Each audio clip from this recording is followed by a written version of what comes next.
they do show up or arise.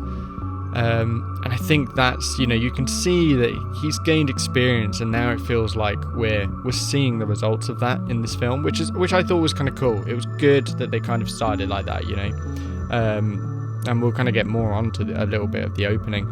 But, there are moments where he's cutting through enemies and he's handling situations with a confidence, that really sells how experienced he's become. And I think that's really cool, and it's the same with Grogu, to be fair. The opening sequence of that was really cool, but I think it was just really incredibly fast. Normally with Star Wars, you'll kind of get like a little bit of breathing room.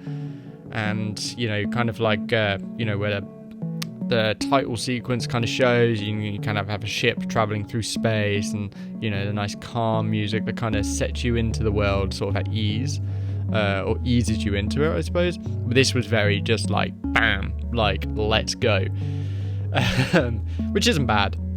To be honest, it kind of fits the vibe of the film, really. It's quite fast paced, it progresses pretty quickly, and it doesn't allow you to kind of sit with things. But I feel like that's kind of, that's quite a big conversation. I feel like that's quite happening, to be honest, with a lot of films. Everything feels so rushed now. Everything's very quick. But this was an action adventure, so I don't know. I guess it kind of has to be, I suppose, in a way. But I feel like I wish there was a bit more breathing moments. Not necessarily like a bad thing that it was quick, as I said, it's an action adventure, but it's just something that I thought stood out.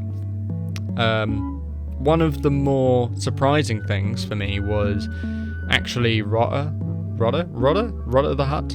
I don't know if I'm saying that right, but going into the film, I wasn't expecting him to be one of the more kind of, I suppose, interesting characters. I think he kind of was. I feel like some people will say, oh no, he wasn't, but I mean, as I said, like, talking in the broad of this film,